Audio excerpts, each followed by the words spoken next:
TimeShot, yes, TimeShot. I'm in the place where my friends are, and I know together we'll go far. Yeah, TimeShot, yes, TimeShot. And I'm still doing things the TimeShot way. Hello, people. It's Poe, and we're back on TimeShot. Now, today I actually thought that I would give you guys a little breakdown of what it's like living in America, because now I've been here for about a month, and in fact I'd been here longer in the past. I actually, before we even got engaged and everything, I was here for 3 months. So, and that's actually the 3 months that where we did eventually get engaged. That's true, but for those 3 months I experienced America, and now I'm about to experience it for a whole lot longer. So I thought I'd actually give you guys kind of a breakdown of my interpretation of what it's like to live in America so far. I don't think that I've experienced it to its fullest yet. I'm sure there are things that I do wrong. I'm sure there are things that you do wrong. I'm sure there are things that, Where is there a skeleton? Why is there a skeleton living in there? Why isn't that torched up? But anyway, I'm sure that there are things in America that I don't get the fullest of. And I'm sure that even just where I live in the U.S. Changes things. No, I'm not just talking about barbecue, you know. I'm sure that a whole mess of things are different in different parts of the U.S., and I know that that's the case. You know, it's not a big surprise or shock here. Let me see. I'll just maybe put a torch there. I feel like it's maybe a little bit dark around these corners here. I should be maybe lighting them up a little bit better on the pillars. Like so. That ought to brighten it up a bit. Yeah. I might as well do it on the upper floors too while we have this talk. So the reason I wanted to give this talk, a big reason, is because I think people take for granted where they live quite a bit. I think that...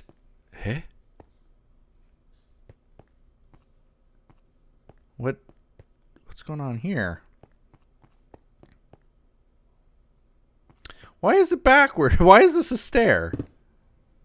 Oops. Oh, no. Oh, that's bad news. Oh, that is bad news. Oh, that is real bad, what I just did. What did I just do? Oh, my God. Why is it stairs? Okay, let's check this other floor here, too. Okay, no stairs there, no stairs there. What the heck was I trying? I might have been trying an interior design there, and it messed me up just now. Messed me up something fierce, because unfortunately when I fix it, I should fix that too. When I fix this, it's not going to be... Like, I have to actually... I don't even have the resources to fix this right now. I need quartz. So, I might as well just break this. And, yeah. See, those are 2 stair blocks. I know that. In the middle goes this piece. Boop, like that. But those should be quartz. And then kind of the same on this side. So, the first stair goes like this, I believe. The next stair goes like that, I believe. Am I doing this wrong? I believe I'm doing this wrong already. Let's just take a peek up top here. So I need to figure this out. I apologize. My story completely full stopped here. Yeah, that's wrong. That is wrong. They actually sit on top of the gray block. Okay. Alright. So this one. This one. So those are my 2 full blocks. So this goes like this. And then that's in the middle there. There we go. Now the only way down is to, of course, fall. Let's make sure I have my feather falling. I can actually grab the vines probably, but nope, didn't quite. All right. The vines. The vines. All right. So I don't know if I spit that out right, but the reason that I wanted to do this talk is because to some people, they don't really know what it's like living somewhere else. I mean, actually, a lot of people probably are like that, believe it or not, where you just don't realize maybe what the differences are. Some differences are extreme, I'll admit. You know, the difference between living in South Korea as opposed to Chicago, like living in Seoul versus Chicago is a probably big difference. I'm assuming it's going to be a big difference. Living in, I don't know, New York City versus living in even another American place like Kansas City. You know, the differences between those two. But I think that it's kind of interesting that I'm gonna work on something else. But the differences between Canada, where I'm from, and the U.S.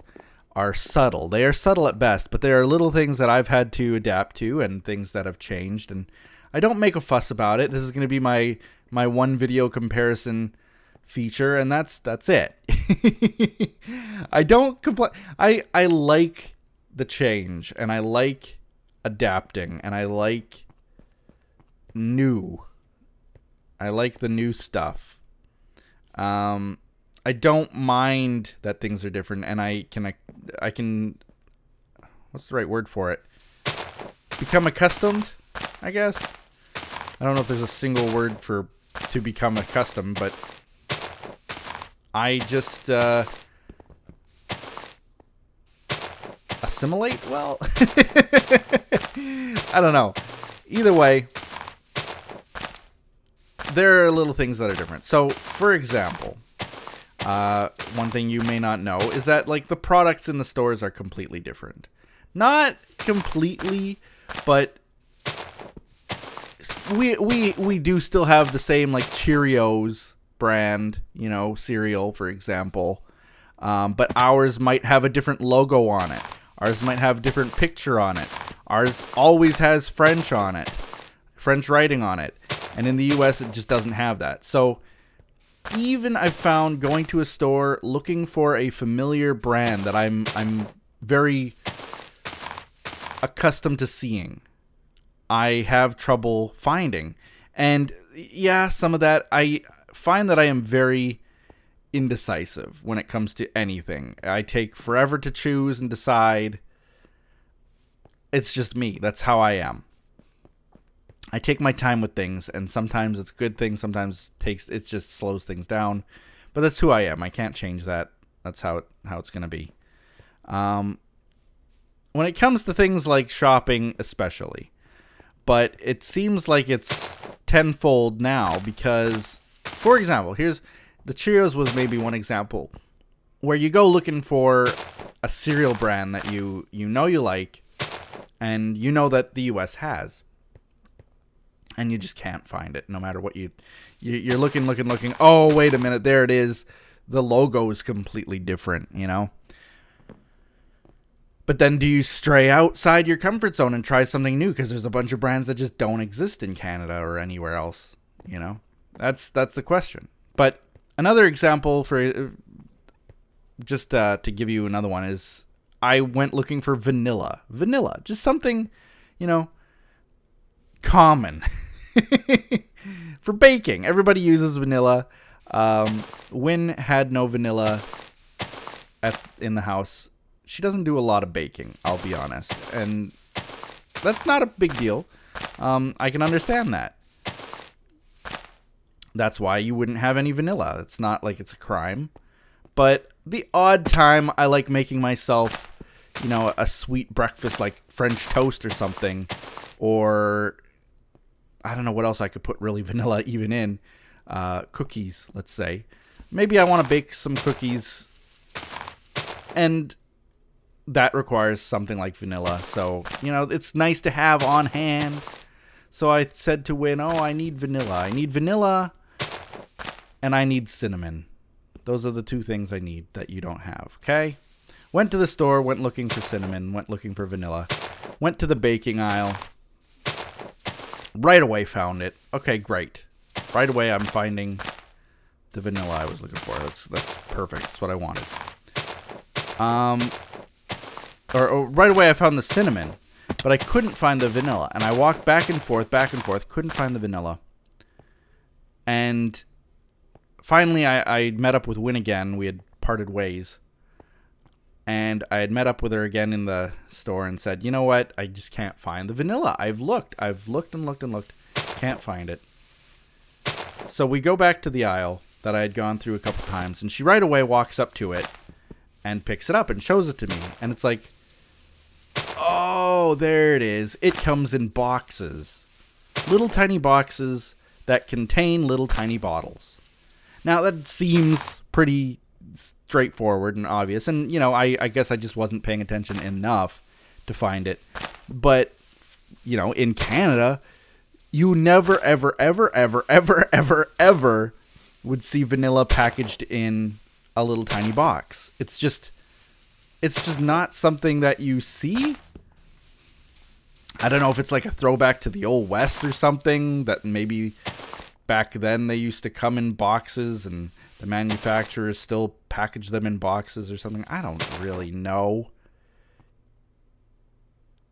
Either way, that's just one example of something that you think that you know is there,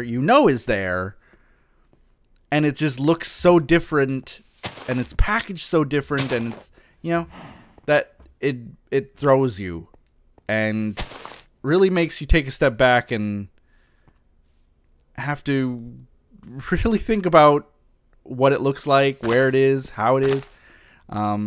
Then other times, the issue is that the brands that I liked in Canada just don't exist. And an example of that is, well, Diet Pepsi Lime. It's very difficult to find where we are in the U.S. However, in Canada, you see it everywhere. When I was in Vancouver, I saw it. When I was in Montreal, I saw it. When I went to Michigan here, no, can't find it anywhere. It's very, very difficult to find. If it exists, I don't know where it exists. It must be out there somewhere, but I really just can't find it. Either way, not the end of the world if I can't find that, you know. I'll live. The other thing, oddly enough, salsa, you know, just for like chips. They have lots here. Lots and lots. One thing I noticed, though, is that the price is insane. I don't know why. The price of salsa here is like it's made out of liquid gold. I'm not sure why. It's tomatoes. I've made my own salsa. I really enjoy making my own salsa. I think I'm pretty good at it. You know, it's just some chopped up tomatoes, maybe some onion, maybe some lime, maybe some chilies. Mix it all together and you've got yourself a salsa. It's not that difficult. Some people put cilantro. I think cilantro tastes like dirt. You guys can keep it. Anyway, this isn't Cooking with Poet. My point is, I'm a salsa fan. I like salsa. I like eating salsa. I have certain brands that I go to because I know that they're good. I've tried them all, and I know that certain ones are good and certain other ones, you know, might as well be avoided. When it comes to salsa here, it's a whole new world of what the crap do I buy, because none of the brands that I liked exist here, and the ones that exist here are just as varied as you can imagine. They've got some with black corn, they've got some with yellow corn, they've got some with this one's verde, this one's extra hot, this one has mangoes, this one has cherry in it, this one has pineapple even. Mango habanero, which one do you buy? And then it comes down to the brand. It's insane. You gotta like rethink everything you thought you knew, you know. So that kind of stuff is all a learning process. All right, maybe if you don't know, I've been cleaning up vines as we've been going here, but I have a, oh, look at that, I forgot a vine over there. I have another reason for kind of coming out here and looking around, is that I actually have always wanted to build a train station. You guys know about this. If you go far enough back in TimeShot videos, I talked about it. And my original spot for wanting to put the train station, you will also know, is going to be right here, where this giant patron monument is. That is where the train station was going to be, or at least like kind of right in here. And now I have to sort of figure out where it's going to go. Do I put it underground? I think that might be the best option, is to build it lower to the ground at least, so that it can eventually go underground.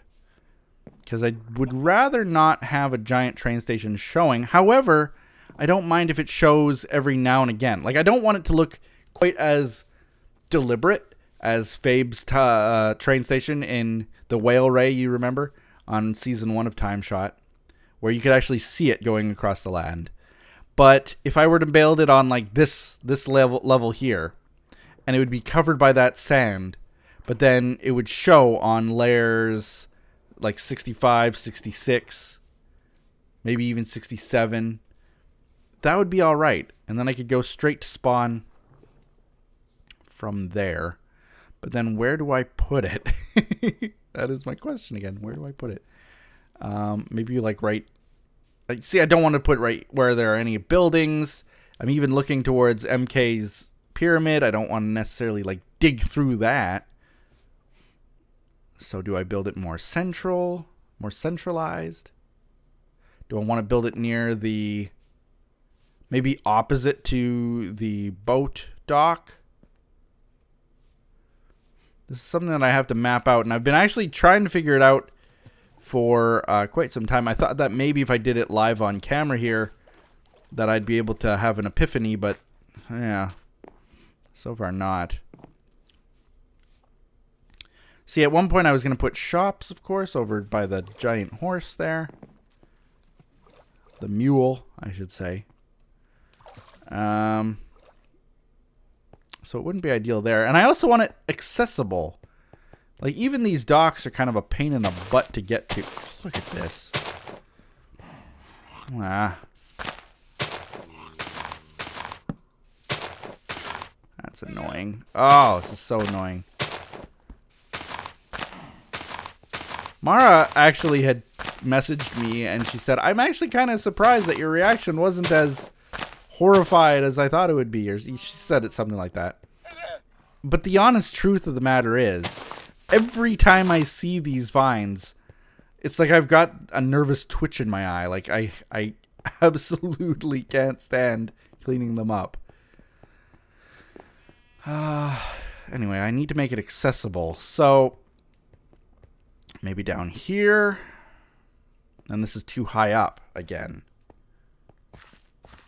Something that never really occurred to me, I could actually make it down in this area.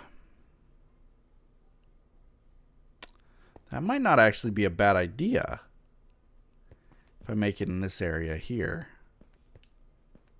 See, nothing else really fits in this area. I've got this little pathway down. This little pathway comes around.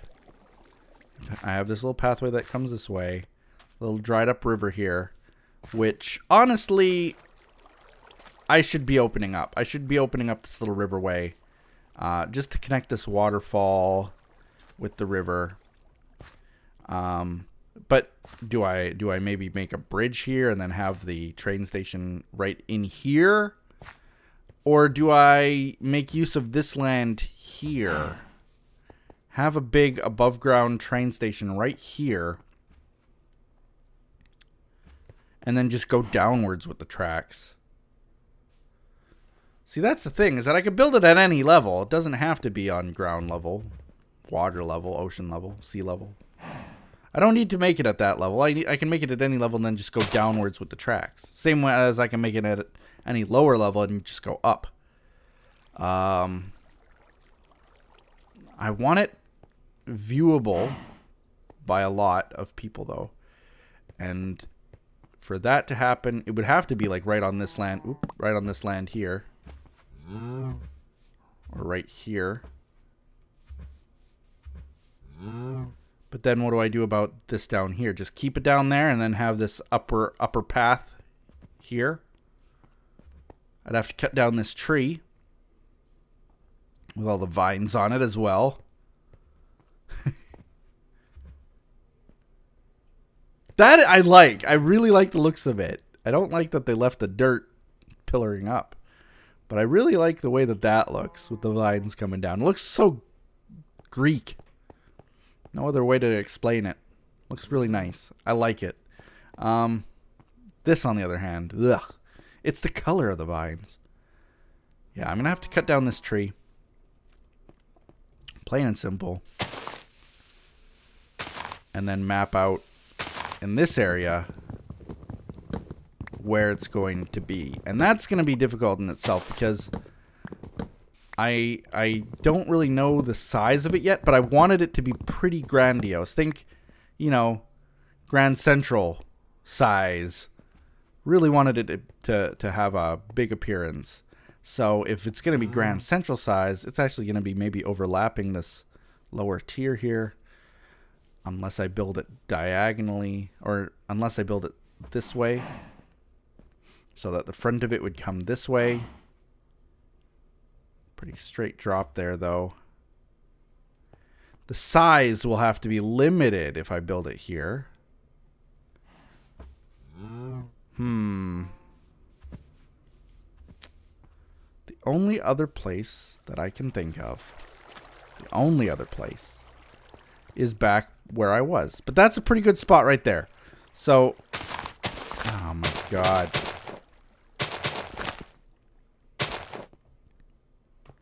This axe actually takes down those vines pretty quick. What the heck? It's because it's an axe? Do swords do the same? No. The axe, though. Whoa. Okay. Whoa. Vines beware.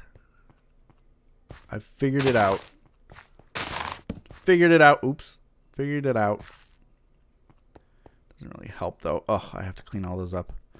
But yeah, looking at it from like over here, it would really look nice if there was a big station right there. Huge station. Oh, it would look so good. It really would. I think that may be what I do, is have a station here. I don't know how I'm going to make the entrance look, but I might want to put it right there. It's not going to be there. I still want to make a park out of that area eventually. The only other place, like I was saying, is going to be way on the other side. So what other changes are there for Canada and the US? Let's get back to that one for a sec. One of the things that I had to do recently was go to get my social security number. So when you move to the US permanently, one of the things that you become eligible for is a social security number. And this allows you to do a bunch of things. Open a bank account. It allows you to get a job. It allows you to, well, you know, it's basically just a number that follows you, an identification number that the government knows you by. It holds you accountable for things like taxes and makes sure that you're legal to do certain things and obtain certain things like a bank account and a job. So I had to get one of those. And in order to get one of those, I had to drive for about 40 minutes to a different city to get one.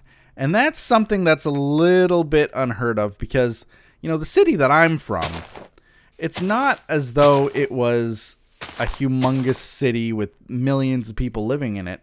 And yet, if there was a service that you needed, there were many, many, many, many different service locations that you could go to obtain that.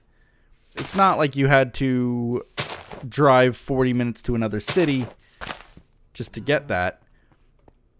But here I did. And the reason being that the city that I basically live in, the wait time to get my Social Security card was somewhere around 4 or 5 hours wait. So it made more sense to me to drive for 40 minutes to a different city and wait with no line, literally no line. Total time took 30 minutes, whereas it would have been still a 15, 20-minute drive plus 4 or 5 hour wait. Bad news. That's bad news. So I think that it's weird that there aren't more. It's like they've cut corners in very weird spots, the government has. And it's something that I have to get used to. The other was the DMV. So I went to get my driver's license here. Thankfully, I didn't need to pass any road test. I would have failed it probably very badly with the habits that I've developed over the past 15 or so years since I've gotten my driver's license. And yeah, I would have flunked it badly. But no, I didn't need to take a driver's test or anything. I found it weird that there were a few locations in the city, but I guess because they've made it, how do I even word this? Where I'm from, insurance companies don't really exist for cars. They do. I mean, you still have the Geico and stuff, but nobody subscribes to those services. And in fact, if you did, I don't know if they'd even be, like, I don't know if we're eligible or if we just get the same commercials, you know. It's a public system. Is it public? The government owns the insurance company for cars here, in Canada, not here. And so if you want to renew your driver's license, you can go to any insurance agency and do it. Any insurance agency. And they're as common as a bank. Every street corner has an insurance company that can give you a driver's license in Canada. But in the US, you have to go to the Secretary of State. Well, where the heck is the Secretary of State? Oh, well, there are 5 locations in the city. Well, where's the closest one? 30 minutes away. Okay, well, what do the reviews online say about this location? And we're back to the same thing as before. Oh, the wait time is 5+ hours, plus the staff is rude? Great. Good to know. That is, yeah. Then I ended up driving to yet another city. Took me 36 minutes to drive to another city through the farmlands. And I was able to get my driver's license with 0 wait time again. So it's weird that I'm finding that I have to like go very far out of my way for things just to avoid the wait times. And the wait times are on account of the fact that they really just don't staff people well. They don't staff places well. And they don't have enough places available. It's just weird. The roads here are beautiful. Absolutely beautiful roads. But everything else is like they're cutting corners maybe? Like I don't get it. I really don't understand why. I mean, it all comes down to money, I assume, but you know, is that what my home country would have been like had they decided, okay, we're going to invest everything in roads, but for insurance and stuff for your car, for driver's license, for a social security card, whatever you need, you're going to have to drive like 2 hours out of your way because we're just not going to put more than one place in the entire city to get it. Is that what it all comes down to? I'm just so confused. And that kind of segues to the roads thing, which is the other thing that I've noticed is just insanely different. In Canada, the roads might as well be from Chechnya. They're not very good roads. And I'm, of course, stereotyping Chechnya. I've never been there. I don't know how their roads are. Maybe they have gorgeous roads. But I don't think that most third world countries have great roads. That's what I'm comparing Canada's roads to. They're horrible. Horrible, horrible. If they were great, they last for one winter and then they're terrible again. Where am I going to put this train station? I could even put it like right on the edge of the property line here. That might be an option too. I could put it like right here. It might sound crazy. This is a huge open green space. It's a huge open green space. This is my property line, technically, is the desert. I have laid claim to everything else. I could put a giant train station right here. It wouldn't really cover up much. It would go well with this building and that building. That might actually be a decent idea too. So what I'm going to do, if you've been listening this whole time, we're going to have a little bit of a vote in the comments here. This is going to be site A. So I'm going to actually make a giant letter A here. Best of my abilities. Yeah, grass, come on. Okay, so this is site A. There's letter A. I'm actually dig it out of its spot there. There we go. There. We got a giant letter A. So that's site A. And would you like to see the train station in site A? Or over... Let's ender pearl over there. Because that'll be otherwise way too long. Oof. There we go. Ugh. Make it. Come on. These vines actually kind of help me here in this situation. Thank you for letting me climb. I need ladders all over the place now after these vines have been here. Like, I'll just think, oh, man, I wish the vines were still there. I need a ladder. Put a ladder up. So back to the roads thing quickly while we're ending this video.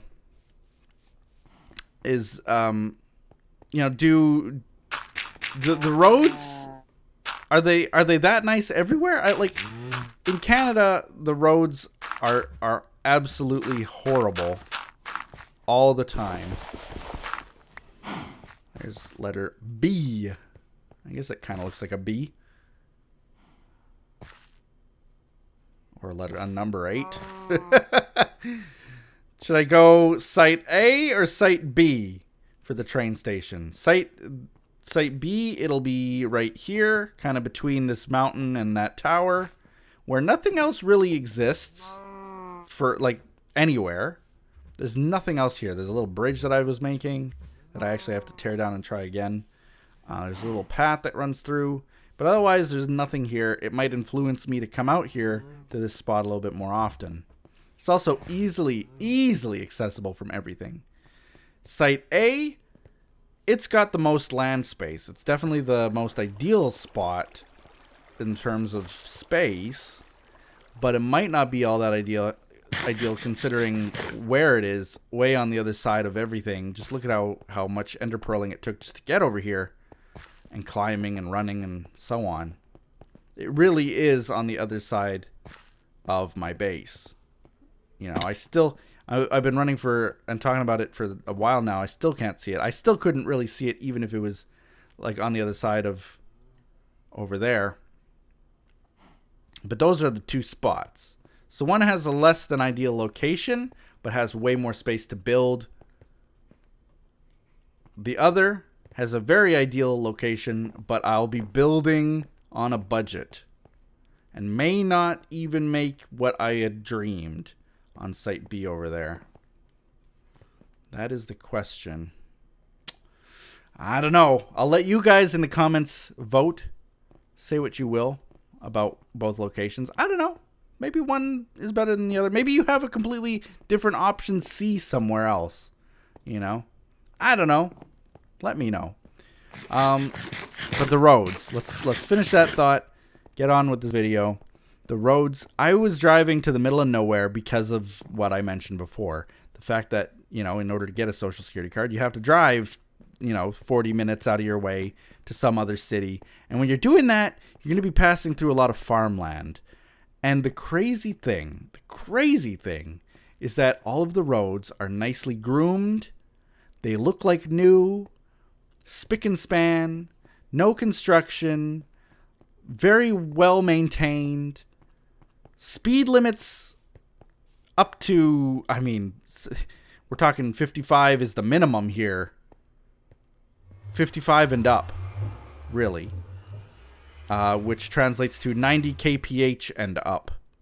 So that's quite fast if you know what other roads are like in Canada and so on. If it was Canada, those roads would all be gravel. Not a question, they would be gravel. They would be gravel, dirt roads. You'd be kicking up dust everywhere. Stones, big potholes. The worst. Here, even in the middle of the backcountry, drive into another city, nice groomed roads. I still can't believe it. Those are little things that you see different. The fact that banks have drive-thrus is something that Canada doesn't have. The fact that, you know, going way back to the beginning when I was talking about cereal, the cereal boxes are so small in the US compared to what we have in Canada. The fact that, you know, those wand wash car washes where you use the wand to clean your car. Those things are like out in the open in the US. At least here they are. In Canada, they're all enclosed, maybe on account of the cold. You just can't enjoy a nice heated, nice scented car wash in the US. Whereas in Canada, you can. And, I mean, that's pretty well it for my observations so far. But TV, of course, is a huge one. Surprisingly, Netflix Canada has more options than Netflix US. So I'm kind of limited while I'm here. The other things are like, you know, getting a mortgage and like all these adult things are much more difficult to obtain in the US, I find. The percentages are higher. It's just a difference, I guess. That kind of stuff, the economy is a big game changer. But yeah, it is a learning curve. Some of it, it's an adjustment. It's a definite adjustment that I'm having to make. I don't mind making it. I said that before. I don't mind making that adjustment. I really don't. It's something that I actually enjoy doing. But you know, this is kind of a shout out to Win, who yesterday was like, you know, she was going to the store and she's like, I'm in a hurry, so you can't come with me. Why? Why can't I come with you if you're in a hurry? She says, well, you can come if you're not gonna like take your time looking at things and browsing at things like I know you do. And yes, I do that all the time, but I find that it's more so now because I have to look at everything. They put vanilla in boxes, for Christ's sake. And there's my rant. There's not a rant. It's not a rant. It's just a discussion. The differences between US and Canada. Maybe you, in the comments, while you're leaving your A or B, also have something that you know is different in your country that you guys do compared to what we do in Canada or the US. Is it something very odd? Or maybe you can agree with me if you're Canadian and say like, oh yeah, in Canada we have this. In the US they don't, you know. Ketchup chips. What? They now have all dressed here. That's something. But ketchup chips, they still haven't caught on. Anyway, with that, we'll be seeing you guys next time on TimeShot. Bye-bye. Man, I did nothing this episode, didn't I? I ran around and I put a giant letter A and a letter B. Cleaned up some vines. What does this come to? But building starts as soon as I know where that site is. So vote. See you guys.